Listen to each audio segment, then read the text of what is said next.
Happy Mother's Day from Parenting Shrink Wrap. Melissa and Sam here, and we're super excited to bring you our Mother's Day episode. Happy Mother's Day. And this isn't this holiday. Can we call it a holiday? I don't think we should call It's it a not holiday. really a holiday. This day on the calendar that we wish was a holiday, Should be a holiday every day. but so isn't. Um, we're going to dedicate a little time to talking about the role of motherhood, the ups and downs, the goods and the bads, Mother's Day in general. When we started generating ideas for this episode, we just couldn't stop talking. And so we're hitting record in the middle of a conversation, essentially. Yeah. About motherhood. And so some of our topics included mom guilt. Oh, yeah. We all carry that around. Right? What do moms really want for Mother's Day? Not a candle. No. Like how motherhood has all these these unspoken job qualifications Yes. to it that you don't see, but every mother knows. Better be the master planner. Right? And all sorts of other things. So this could be a winding conversation, but what we hope is that it is one that you can identify with.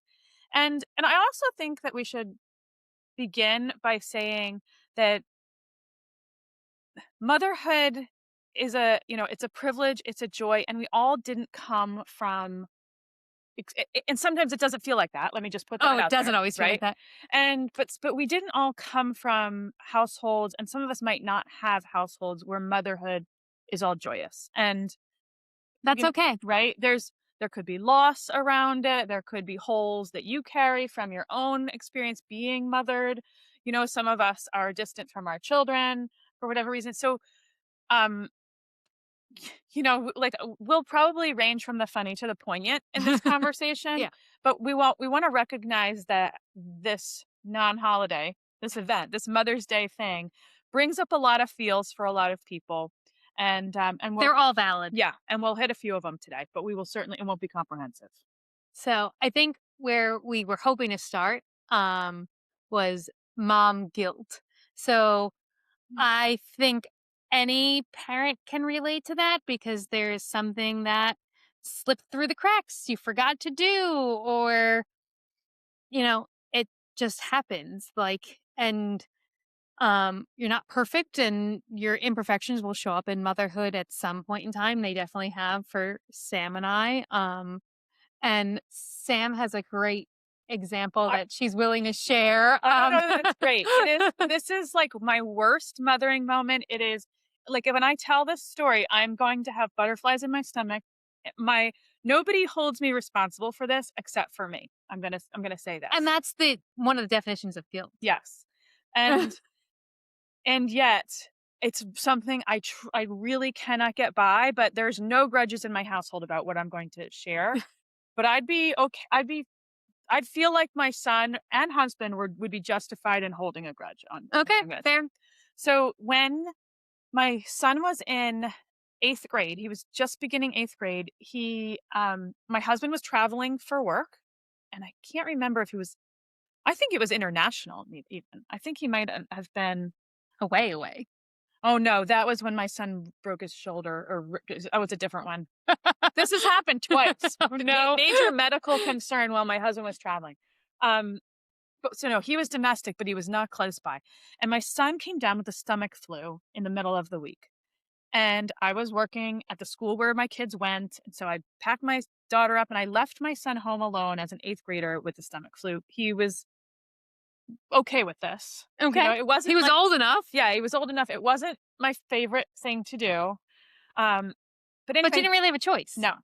Well, I didn't feel like I have a choice. Of course I did. I could have stayed home with him, but I didn't feel like I could because I was a school counselor at the Yeah. Okay, so let's say that was like a Tuesday. It was either a Tuesday or a Wednesday. Stomach flu persists into Wednesday, into Thursday. He's out, still really sick. Thursday night, he's like, my stomach hurts so badly, Mom. And he's like crying and his face is all red, and he is not a complainer. And then he goes to the bathroom and he's like, oh, it hurts so bad. It hurts so bad. And he's like, something just happened and it feels a little bit better. I think I can go to sleep. Well, spoiler, that was his appendix rupturing, and I didn't know that. Oh my gosh. So, like, his appendix ruptured at home at, like, 11 o'clock, and I still did not take him to the emergency room. Again, this was, like, blinders on because I was single momming at the time, and then it gets worse. I went to work the next day. I left him home because I was like, "He still has a fever. He's still not feeling good." My husband gets home from his trip around lunchtime, and I get a text saying, um, "I'm taking our kiddo to the walking clinic. He's delirious." Like, he's not making sense. Oh He's, no. like, pink and red, his face is all and anyway, he was admitted to the hospital with a ruptured appendix. He had to have surgery twice because they couldn't clean him all the way up. He was in the hospital for 10 days, and I, like, wept many of those days, and then but more I wept afterwards because I was like, "Oh my god." I don't know, I just felt like I let that drop. It happens. And that's what everybody says to me, like, for oldest kid, nobody had ever had their appendix rupture. By the way, my daughter's appendix, like, she shows, like, one little sign. I was like, "I think you've got I think you've got appendicitis." Appendicitis. I was 'Cause right. you're I was traumatized. correct too. Like, so she had to have her appendix out a few years later, but, like, she had nothing more than, like, mild stomach pain. And they were like, "I can't believe you caught it But so you early." knew. Yeah, I was like, "Okay." That's it continues to be my worst mom guilt story. It's a pretty big one, isn't That's a it? pretty big one, It's a Sam. pretty big one. So, But on the reverse side of that, what's your proudest moment with your son? my gosh, that's such a good question. They keep coming, and that's what I'm gonna say. Like, they keep coming.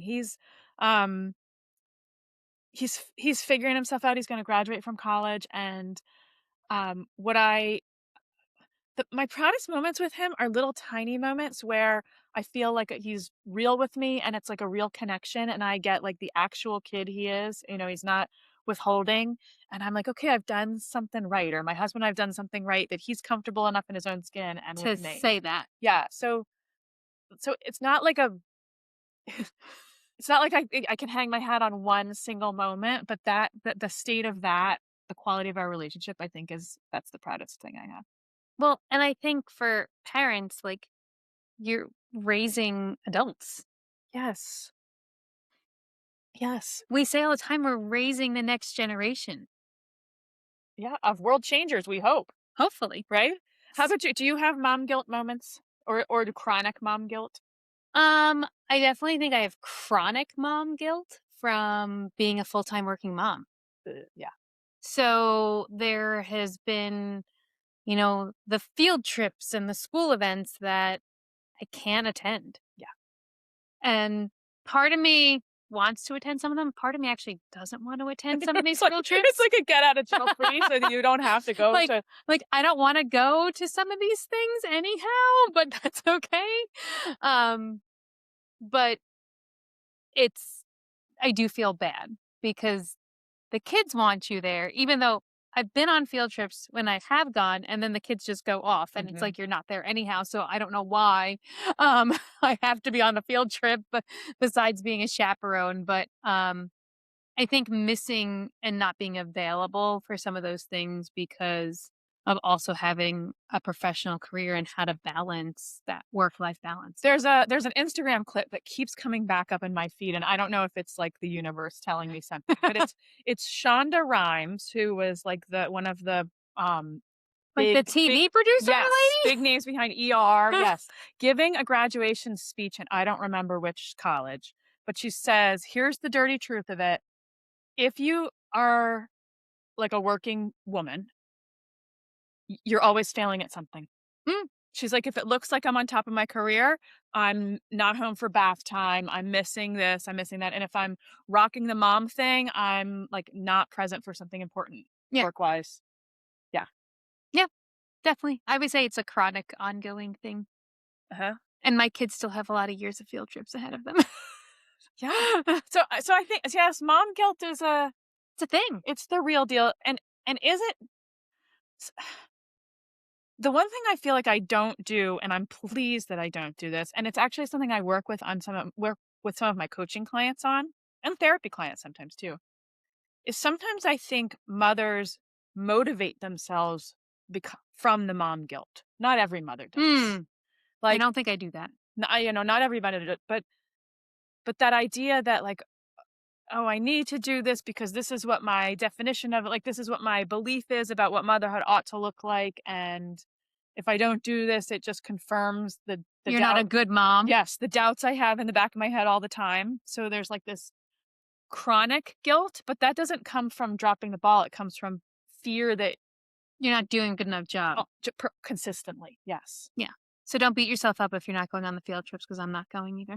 Um, Hey, every mother out there can find another mother on this planet or a club of us, right? more than you think. Who's kind of walking in the s- same lane, I guess. Yeah. And they're all the right way to do it. Yeah, there is no run right way to go Yeah. about this. Yeah. Okay. So mom guilt is a thing, Mom guilt is a thing.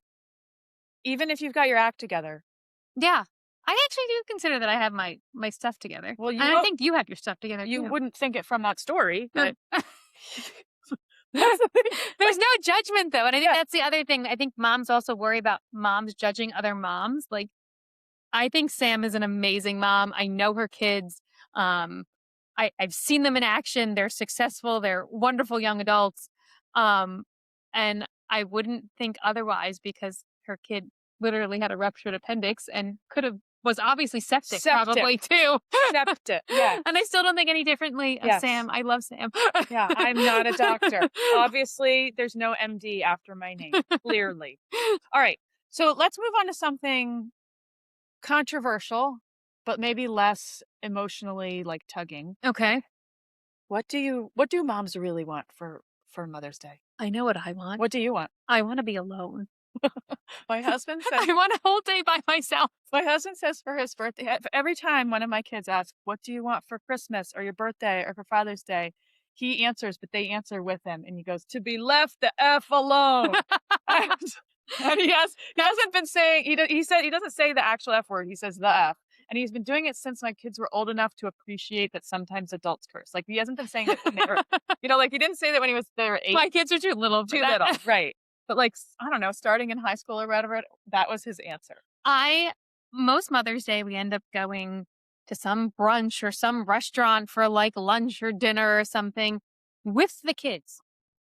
I just have to mother more when that happens because now I've got 3 young children at a restaurant, sometimes with like a fixed menu. So, like, oh, that's great because now we can't order our normal like chicken tenders and fries. Um, and then also expecting kids to behave at a restaurant. Like, great. Like, it is not my idea of fun to like try to get them to behave for probably what's slow service because it's busy and crowded. And then, like, if we have like my parents or my husband's parents with us, and now we've got a larger party, so you have to wait longer for a table, or like the reservations aren't running quite on time. Yeah, great. Yay. So much fun. So we've got this. Well, that's the didn't we do an episode? It might have been the holiday episode. It was. It was the holiday episode on like don't make it a Hallmark moment, Yeah. Like right? none of these like Mother's Day outings have ever been a Hallmark moment, in my opinion. And we hope that they will be, right? Like, oh, it's so is that something moms want? Do they want the Hallmark moment? Some moms do. I'm sure some moms do. And yeah, so everybody, I want the like cute family Instagram photo. Yeah. Sure. I think all of us kind of want that to some extent. But in reality, I would like to be sitting at a spa by myself. You can join me, Sam, if you want, but I don't want anyone that's actually my immediate family there. So for Mother's Day, I want to be reminded that I love this role. I have this role, but not today. Thank you. Yes. Yeah. Okay. I want to turn off that job that day. Yeah. The irony there, right? Which one was I have to look this up. Which one was created first, Mother's Day or Father's Day? I don't know. And did they create Mother's Day because we created Father's Day to like Well, and did a man or a woman think them up? Yeah. Like why does Mother's Day exist? Like there's all every day's Mother's And Day. why is it in May. Maycember. When and then Father's Day is always in June, like, at the end of the school year when there's not other 5,000 other school activities going on. Yeah, okay, so that's what I want for Mother's Day. There you go. May falls or Mother's Day always falls on a tournament Yeah, no, or it's like I've spent a number of Mother's Days shivering in a folding chair on the sidelines of a field yeah, hockey game, right? Or the something. dads get, like, the warm weather barbecue. And so what I want for Mother's Day, and I don't come from a sentimental bunch. Like my household, I love my husband very much. And it's not that he's not sentimental. He just doesn't need holidays. Like he doesn't need them. He doesn't need like a celebration to recognize something that matters to him. I kind of like a celebration. I'm an extrovert. He's an introvert. Yeah, no, I have a similar setup Yeah. at home. And so all what I want for Mother's Day is like a decent level effort of recognizing that it exists. I don't need a fancy brunch. I just want some like cute cards and I don't know, Maybe somebody put the laundry away? something. I don't know. I just like I don't Somebody else, like, folded did the laundry, folded it, and put it away without being asked. in my house that could happen actually because they're Okay, older. They're older. But that is not happening. no, and when they were younger, yeah, that was so that's what I want. I want a moderate recognition of the day. The bar's low, baby. So, if you guys have people who are listening, for our listeners, if there are things you want for Mother's Day, we would happily love to hear what you also would love for Mother's Absolutely. Day. Find us on Instagram, Parenting Shrink Wrap. DM us or find a post related to this episode and And drop comment. it in the comments, Absolutely. please. We would love to hear from you guys. What do you want for Mother's Day? Um, and there's no judgment and no guilt if it's like me and you just want to be left alone. Yeah. I don't need that anymore. I used to, but now my kids are out of the house. Like I would love to have them home.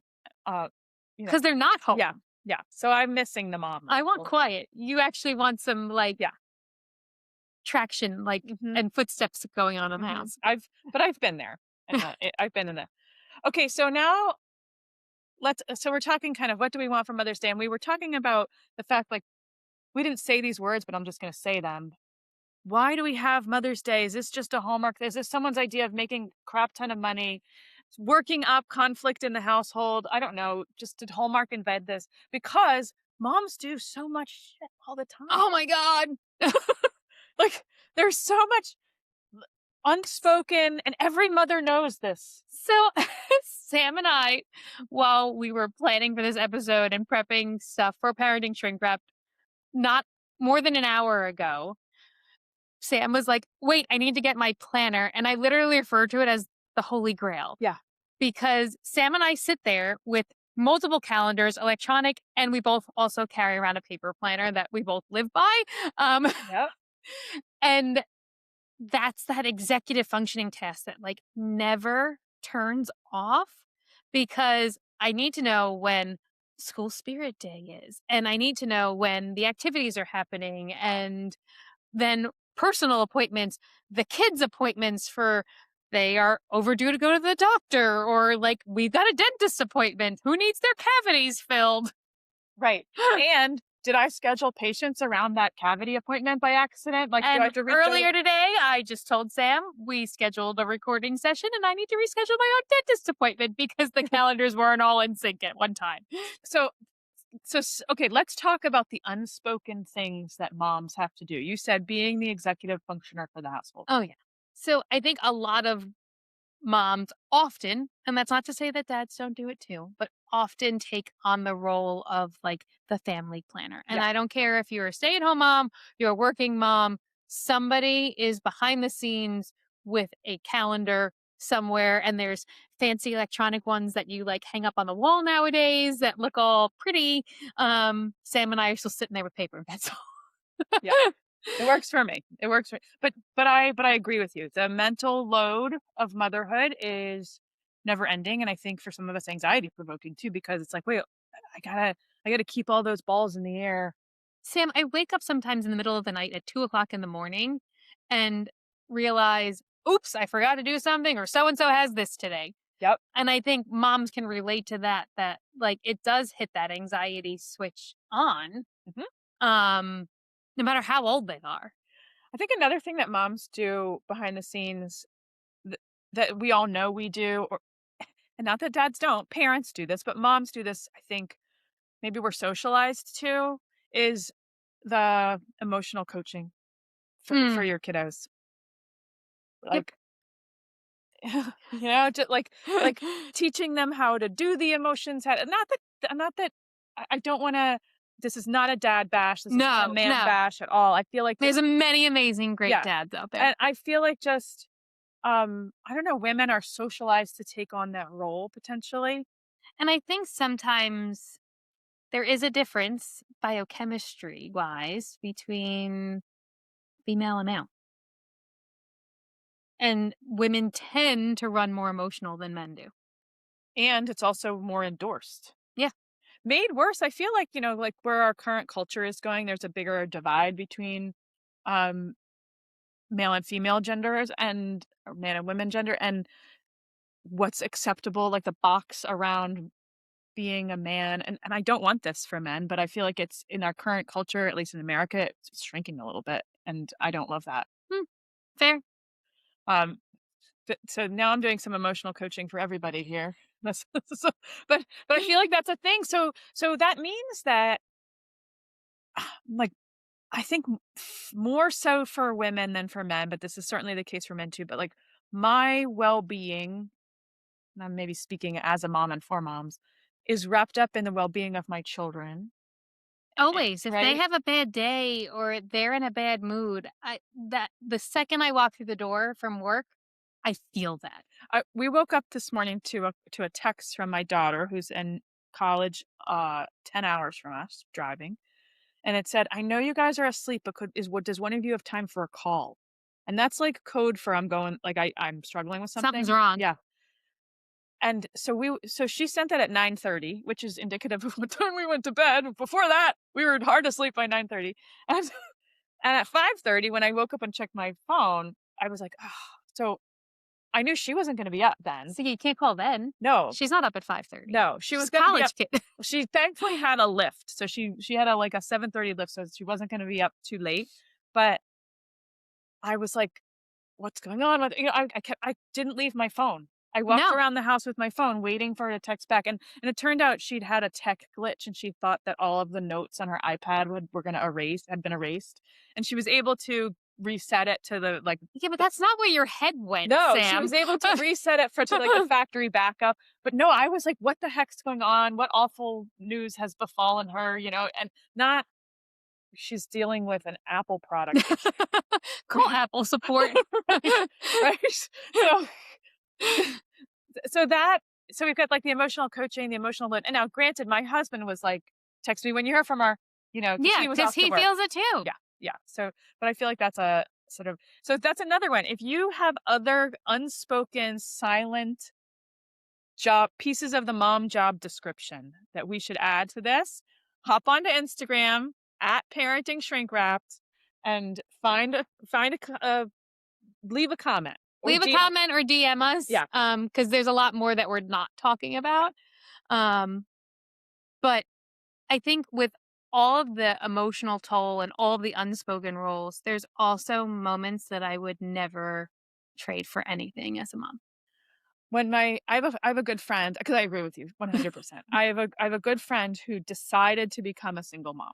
Like she didn't have a partner, and so she decided to go through the like sperm donor, in Which is not vitro. easy. No, so this was a huge medical decision and financial commitment and life commitment, right? And as she was trying to figure out whether to do this, because she knows my son gave me a run for my money, right? Like she knows everyone who's friends with me knows this. Um, so she called me and she's like, what are your thoughts on being a mom? And I said, I complain and I make light and I joke. Some of it's not joking. um, about how hard it is. But it has upended and changed my life and me in all the right ways, and and I would never go back. Mm-mm. It's the best move I ever made, and I would be incomplete without it. And I didn't remember saying that to her. and she like, we were celebrating her daughter's birthday, who's significantly younger than my kids, and I was like, "You're so impressive. Like, you've got just like, I can't believe all that you've done for your daughter." And, she said, "You wanna know, like, one of the things that, like, lit a fire for me to actually become her mom? It was that conversation I had with you." Oh, Yeah, that's so sweet. right? Isn't that so, the I wouldn't trade it. There's definitely bad moments, bad days, bad weeks sometimes. But at the end of the day, the moments that I cherish the most are the ones with my kids. yes. The real connection, like for me, most recently, for our listeners that don't know this, I have been figure skating for years. And I got my daughter into skating at a young age, and we are both on synchronized skating teams together. She's on a tot team, I'm on an adult team, and Melissa's on an adult skating team. Sequins and boots on the ice, the full deal. It's amazing, it's so awesome. so, and it's not something I do for competition reasons, but, getting she was involved in competition, and since I joined the team because she was joining the team, that was the deal. We went to our first competition together, and we both just had this moment. And, I have these amazing photos of me and my 6-year-old dressed up in skating costumes, which is definitely not what I would normally regularly even wear to go practice at the rink. Um, and it's just amazing feeling to share something that I love to do and have a kid that also loves to do it and to be able to do it together. And it was just such a fun moment that I'll never forget. I'm a little teary. Like, Oh, that, like, makes me a little verklempt. That's, like, just you really, I have a feel about that. Just yeah, because when we how meaningful is it like, share our love of things with our our loves, kids. right? With the Yeah, people we love. with the people we love. And Also, I think one of the coolest things about being a mom like, the waiting for who they're gonna turn into, oh, I love that. right? Like, You're more further along with that than I am. I have definitely sat there and wondered, like, where is life going to take my 3 kids, and what are they going to do? Like, my youngest, she was star student this week and like brought home this book of like, what are you going to be when you grow up, and all these things about her at 6 years old in kindergarten. And like, it was one of her classmates wrote, Charlotte wants to be a professional ice skater. of course, because she just had a Because she terrific just found a competition. Yeah. terrific Uh-huh. experience. Yes. But like, who knows? But I think that's what a privilege to be on the sidelines and watching these people that you love dearly. and that are a part of you. There's these parts of you that are walking around in the world. That's the joy and the pain of it, right? Right? Like, I always say, our hearts walk around inside of these people, and that hurts, and it's delightful at the Yeah, same time. because you feel every success and you feel every pain. If you can relate, welcome to the Mom Club. Yeah. We're glad you're here. Welcome to the imperfect, doing it, figuring out as we go, Mom Club. And I hope that Mother's Day is exactly what it needs to be for you, our listeners. Thank you for joining us. Happy Mother's Day. And thank you for raising the next generation of world changers. We love you. We love your kids.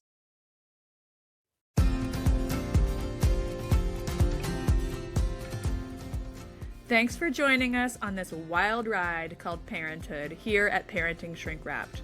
We hope today's episode gave you some useful tools and maybe even a few laughs to help you navigate the twists and turns of raising teens and kids. Remember, parenting is a journey, not a destination. And no matter where you are on the road, we're here to help you stay on course. Whether it's monumental meltdowns, teenage turmoil, or just the everyday chaos, you don't have to travel this path alone. So until next time, keep your seatbelt fastened, your sense of humor intact, and your eyes on the road.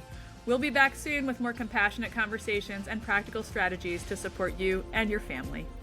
Don't forget to subscribe to Parenting Shrink Wrapped wherever you get your podcasts so you never miss an episode. And if you've enjoyed today's show, we'd love it if you'd leave us a review and share it with a friend. If you have suggestions for topics you'd like to see us cover in the future, feel free to send us an email at parentingshrinkwrapped@gmail.com. Until we meet again, take care and enjoy the ride.